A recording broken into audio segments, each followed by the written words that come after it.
Today's guest is Steve Dell'Orto. He's the founder and CEO of ConCntric. Steve, thank you for coming on the show. Hey, thanks for having me, Tats. Yeah, no, I love your background. You work for a massive construction business, and you've now advising on startups, have your own business. So I'm really excited to dig into the contrast and the different things you've learned along the way. Yeah, absolutely. Ready to dig in. How'd you originally get into construction? It was interesting when I was in high school, just growing up, I had an uncle that was in construction. My coaches for a variety of the sports that I played, all were connected to the industry. So there was always that odd job, during the summers. And the more I did it, the more I realized that I had a talent for building things and putting things together. And was always a passion. And so as I was at university and had an internship opportunity that just led into a full time job, and my career officially started at that point in time, and was with that company for 26 years. So just been in construction in some way, shape, or form for the vast majority of my life. Yeah, I mean, from going for the position, staying within the same company for that many years. I mean, what sort of things came naturally for you? Because your role changes, right, as you move through the organization. What things did you have to learn? Well, I mean, the construction industry is very experiential. So, you're gathering experience across many things and facets. And it really should start with how do your understanding of how things come together to be built, um, the different materials and just how it all comes together, and having an appreciation for the planning to ensure that it happens the way it should to be efficient, but also the understanding of the people that are involved. I learned very quickly to have, to respect, the craft labor, and working alongside everybody, even if I was in a management position with a suit and tie, you're working along people that are experts in what they do, and they're extremely good at it. And your job is, my job at that point in time was to eliminate roadblocks and really pave the way for them to do their job, do it effectively, do it safely. Um, and so, but then as you grow up within the industry doing what I did, as you ascend, you start to also realize and appreciate that the industry is really a people business. It's very physical in that you're building something tangible. That's the beauty of it too, is that when you're done, you have a monument of, something that you were involved in and participated in. But broadly speaking, building things is really a people effort. Managing people, managing personalities. It takes a lot of it takes just a lot of contribution of skills and expertise and creativity to make to bring these physical things into reality. And you're only going to get that with people, and in creating and inspiring an environment where people can be their very best and contribute and do that in a productive manner. And that's not been easy, because construction, I think, for a long time and still to this day, is viewed as very contentious and can be very litigious, very contractual in nature. And you got to find a way to rise above all of that, because it really gets done through team and through people. And you got to lead the way. Yeah, I mean, what are some examples of things that have worked in terms of sort of cutting through that and building relationships and team with people? You have a lot of people. If you look at it at a company level, on a job, you could have one general contractor and you could have 60, 70 subcontractors and vendors. You have owners, you have the owner entity, and you have a design team that consists of an architecture firm and then a whole litany of engineering subconsultants. So you have a lot of entities, and they all are there. They're for-profit businesses, so everybody's looking to make a reasonable return on the project. Sometimes what you have to do is you have to figure out where are those competing or conflicting agendas, and figure out how do you kind of distill that a little bit and get people to just do what's right for the project. So I always try to promote a project first mindset, not ignoring the fact that everybody does have to make money and what have you, and not take unnecessary risks, foisted upon them. So you got to cut through that. And the way I always try to cut through that was to get everybody focused on thinking project first so that they're not necessarily putting that profit agenda in front of every other priority all the time. But at the same time, you got to call it like it is and be firm but fair. If one's, you're constantly arbitrating between priorities and needs, and you've got to be very fair in how do you adjudicate those matters, and then people have respect. But if you can also get ahead of it all, lay out a good plan and have a vision and just say, this is the mission that we're on, this is how we're going to do it, follow me, they will. They Yeah. will. Everybody's just looking for leadership, and leadership that they can trust, that it may not be perfect and they recognize that, but if somebody is going to stick their neck out and through thick and thin be there at the tip of the spear to make things happen for the good of everybody, they will follow you.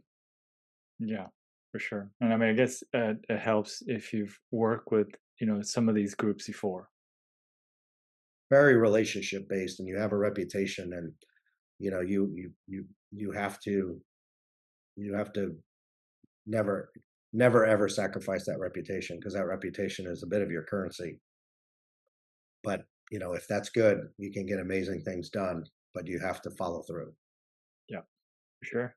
Um, why did you decide to move from that world to more of a startup and founding role?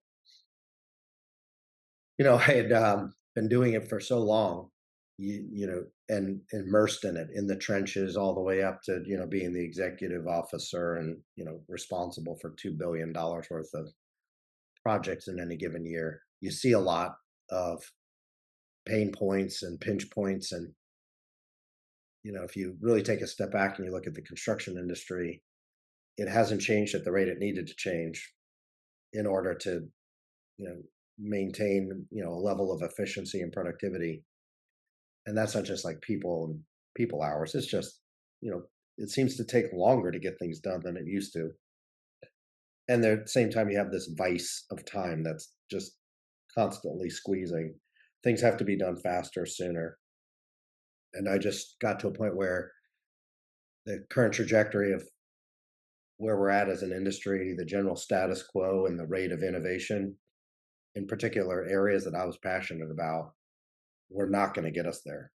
And so, um, how do you catalyze change in an industry and solve things at the root cause? And for me, my belief is that a lot of the stuff and the challenges that people see in construction are uh, becoming apparent, and you have to deal with them in the construction phase, but they've really manifested themselves in the planning stage. It's like an errant decision or the lack of a decision or lack of planning. But if you did the following XYZ, this whole other list of things that is causing immense amounts of rework, heartache, delay, loss of profit would never come to be.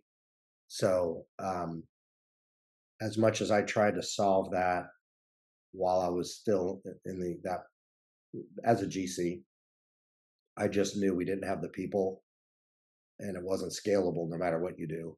And it was also best solved with technology, because data, just having some best practices cemented in a process and not leaving people to make stuff up and just be reactive, is going to provide a much better, more predictable outcome and solve many of the industry's problems with one stone. Be able to Mhm. be more profitable. The jobs can be less risky. You can prove your worth and differentiate yourself by doing it better, smarter, safer.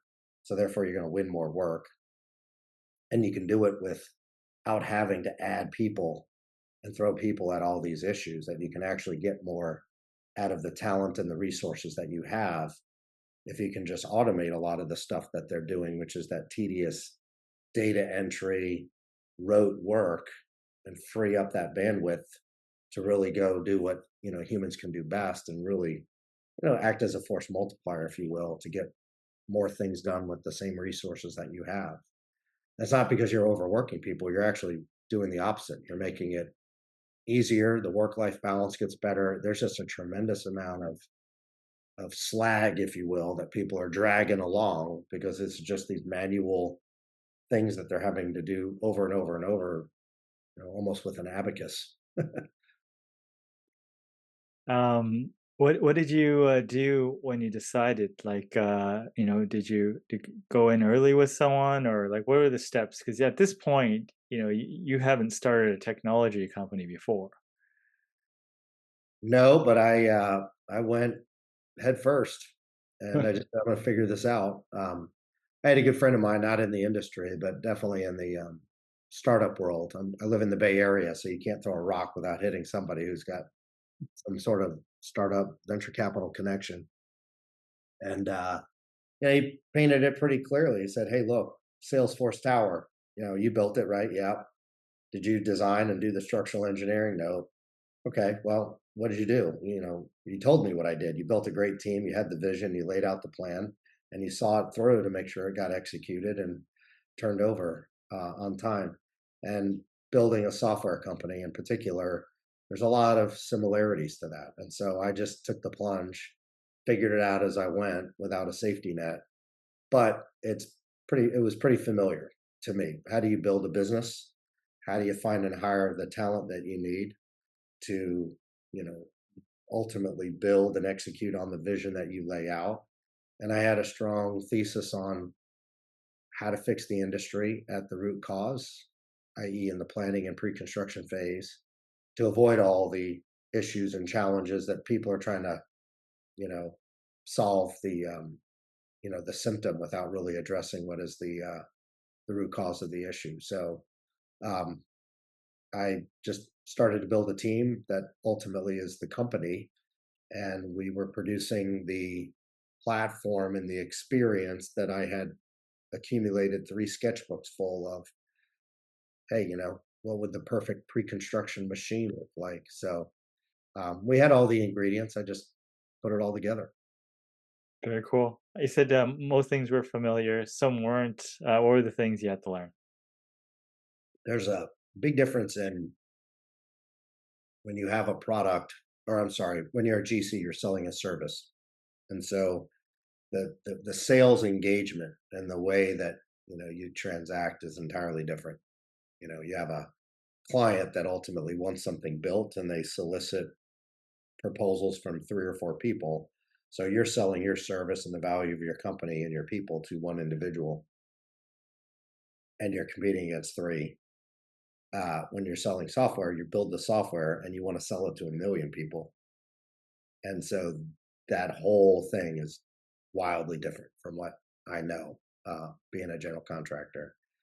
Um, but outside of that, the rest of it's pretty similar, blocking and tackling. It's running a business. It's about managing a budget, investing the money smartly, um, those sorts of things. So, Yeah, very cool. Now you're involved in, advisory boards and stuff like that, and it seems like a lot. How did those come about?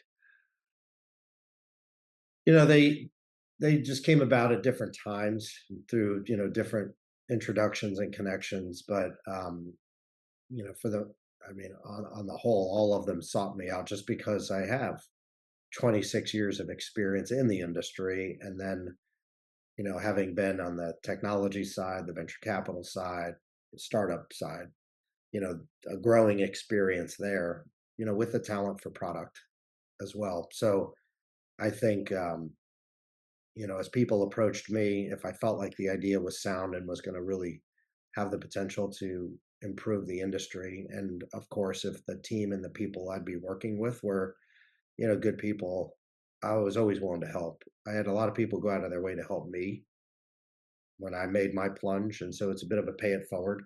And that's what I do appreciate about the technology startup side of the business, is that everybody typically is very open and sharing. Whereas GCs, it's pretty old school, and you're gonna keep your cards close to your vest. um, very different, and which was a breath of fresh air. And so I felt, huh, people went out of their way for me. I need to pay that forward and continue to help others. So, and if I can help them and they ultimately go on and do great things to improve the industry, then, I feel like I've contributed and that I've succeeded myself. Yeah. What sort of, I guess, problems are these things trying to solve? Like you're attracted to certain things that you thought had a chance of making a difference in the construction industry. What sort of things that you are involved in helping? Well, with what Concentric is designed to do and what our mission and vision is, I mean, ultimately, it's to really bring people together to deliver these projects with a lot more predictability, whether that's financial sustainability, all of that equates to affordability. Um, that's the ultimate vision of how we make a difference in people's lives.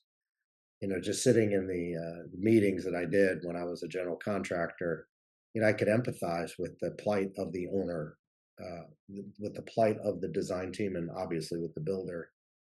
You just had people, three different backgrounds, three different, the owner is trying to build an asset that financially they can, derive some revenue and profitability out of. The designer is like the builder selling a service, and you're there to help contribute to that vision.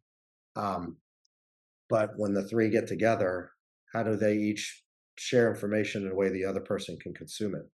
And there's a lot of friction and gray area in that, and it's not as simple as it sounds. There's a lot of complexity. There's a lot of information. There's a tremendous, like almost an infinite number of moving parts as you Yeah. get started with a project, much less build it. And so we really help break down those barriers of understanding and digesting information, accessibility to as a single source of truth, the information that they need and extract to plug into something that enables them to evaluate what they, as the developer, maybe it's their pro forma or the designer needs input into something that they're doing that's unique to how they provide a service. So that's what our platform is designed to do. And then you dig in more and more, and as you plan a construction project, there's 30 to 40 different facets to that. Call them workflows, call them areas of focus, but people have to address those things, bring it all together over time such that it all converges into, a deal, if you will, or the basis of a project that is organized and all the bed sheets are tucked in right, and that way everybody can move about predictably through the construction phase. So there's an immense amount of stuff that you constantly iterate on, and you're touching these 30 or 40 different workflows. Right now, Yeah. that's all ad hoc spreadsheets, and you don't even really have data, you just have numbers and cells. And there's a tremendous amount of waste. That data can, if structured to the next job and the job after that, really enhance your understanding, speed of decision making, avoidance of issues, and you know costly errors. But you got to harness all of that, and the best way to harness all of that is to do it in one place, benefiting from a single source of truth, avoiding the pitfalls of transferring information from one point solution to another point solution or another spreadsheet.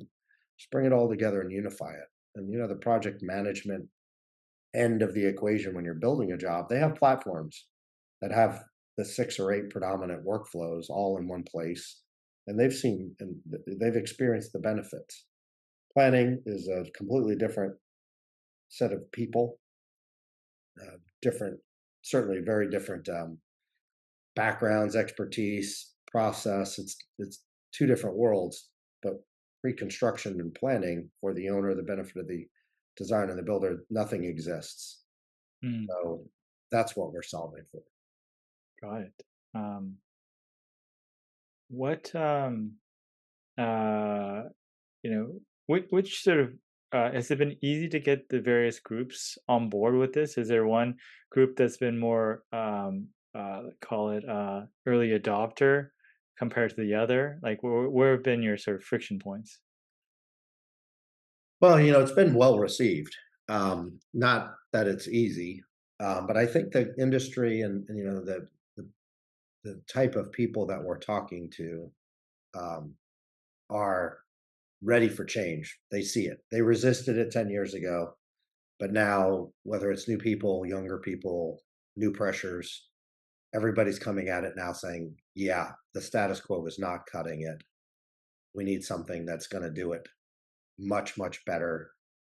But I don't know what that is, and I haven't seen it, and nothing has really existed. And so when they see us, and they also see the fact that we're built by builders, so they know we've walked in their shoes and we're building something based on experience, firsthand, they start to come along pretty quickly.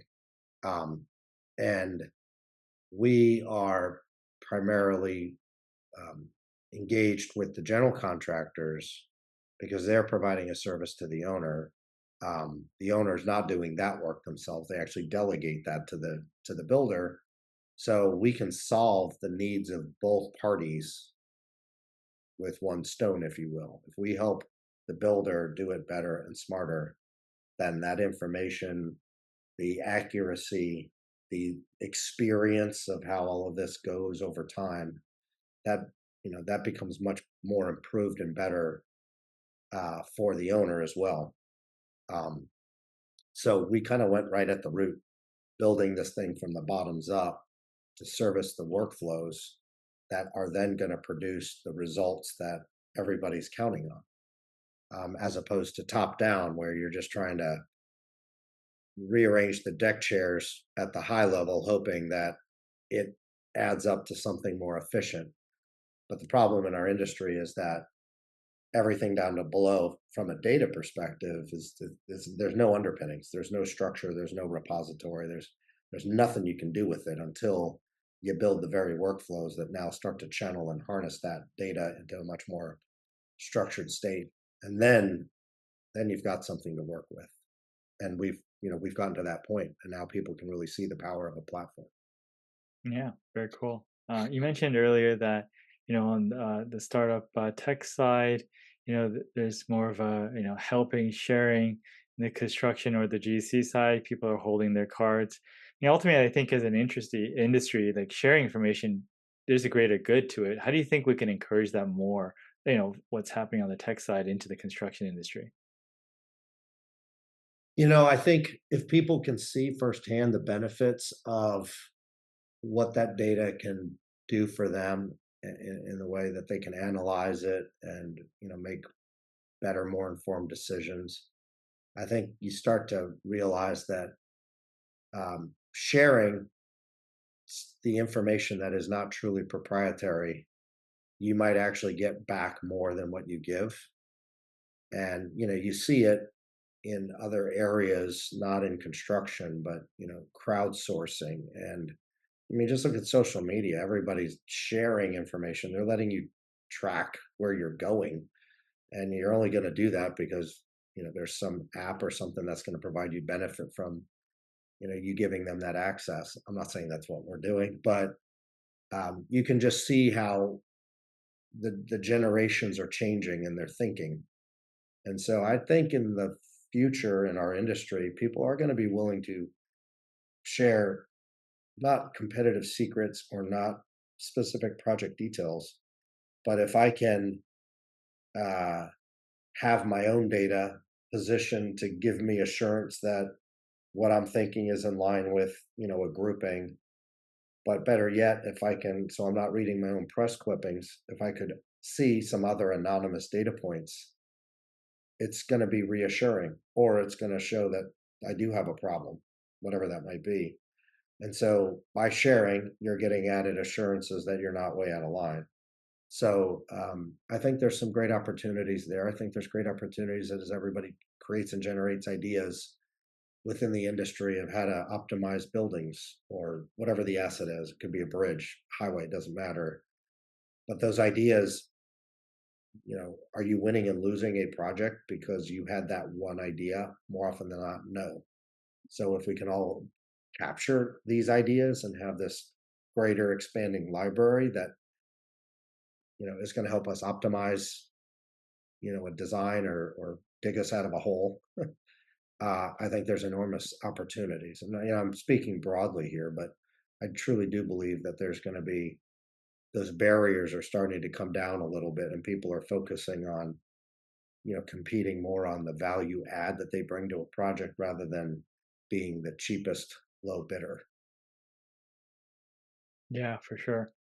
I mean, obviously, if you um, make the planning process better and sharing information up and down, or even between companies as an industry, right? Not not competitive secrets. That it just raises the standards for everyone. Right. That's right. Okay. So for you, what you're doing, what are the next steps? How is it gonna proceed in the future? You think? Well, it's like this ever growing, ever speeding up treadmill. We've got a very deep roadmap of the things that we're going to continue to build and expand to make the platform as comprehensive as anything anybody's ever seen. Um, and so it's just a matter of time and developing more and more of the platform, but also growing with our partners, our customers, because we're not the only one at the table with the ideas. They have ideas and enhancements and fantastic feedback that is really a fuel for us. And so um, it's just really about growth. We have a big problem to tackle. The industry is way behind the timetable that it should have solved this. So we always act and operate with that sense of urgency. Like the faster we can get this uh, to generate more and more value for our customers. We're solving real problems. We're the difference. We become the difference maker in whether a housing unit might get built, or if we weren't involved, maybe the pricing would be sky high, and it ultimately doesn't get built. We need more housing. Same holds true for schools and hospitals. So we're right in that sweet spot where we can really, really make a dent in things and help. And the faster we can get there, that's what drives us every day. Yeah, that's great. In terms of you mentioned, ever-growing list of things to do. I mean, as an executive in a construction business, or as a founder with a software company with all these things to do to improve. I mean, how do you approach prioritization? Because there's even as a large company, there's finite resources. How do you think about prioritization? Who's involved in that process? Yeah, how do you make that work? Uh, well, having been doing that, whether it's for a traditional business or a technology company, over time, it's a skill that you gain. I mean, uh, it starts with a team because no one person can shoulder that load and do all of it. So you have to have a great team. You have to leverage that team and make sure that they have the resources and the guidance to maximize what they need to do. Um, but yeah, you have to prioritize. And we go through what is going to provide immediate value for our customers today versus what doesn't necessarily need to wait, but it doesn't need to be built in a hastened period of time. We can do that, chip away at it slowly. And so we're constantly gauging our customers' priorities because those always come first, and then our roadmap and all the things that we know that they need or will want. How do we also not lose track of that either? And we're just constantly, we don't ever do one thing 100% and nothing else. You've got to balance it all so that it all progresses within a reasonable time frame. Um, Mm. I think we do a pretty good job. There's always room for improvement, but we have built and continue to produce the solutions and features within our platform 4 times faster than any other construction tech software companies producing, whatever it is they're producing in their segment. So we get a lot of compliments about the speed of delivery, the completeness and the quality, all of that all in one, but doing it so rapidly. But a lot of that is because of that the domain expertise that we have. When you think about software, it's no different than a building. You start with a cocktail napkin sketch, and you have to understand what are the uses and the needs for whatever that building's going to be intended to do. And then you go through a design progression, and then you build it. So it takes time to get there. But for us in technology, it's the same thing. You've got to understand the use case, the business case, and you've got to really design how it needs to work from a functional and user experience perspective. But because of our domain expertise, we don't skip steps, but we can move through them very, very quickly. And so then it becomes more of an engineering effort, and we've just got the best engineers that do amazing things and do it quickly. So it's very hard for anybody to compete with us on that front because we're starting with a huge head start of knowledge. It's an exciting industry, and whether you're in the physical brick and mortar side of it or the technology side of it, there's very few industries where what you do day in and day out affect people so much, and it's very rewarding.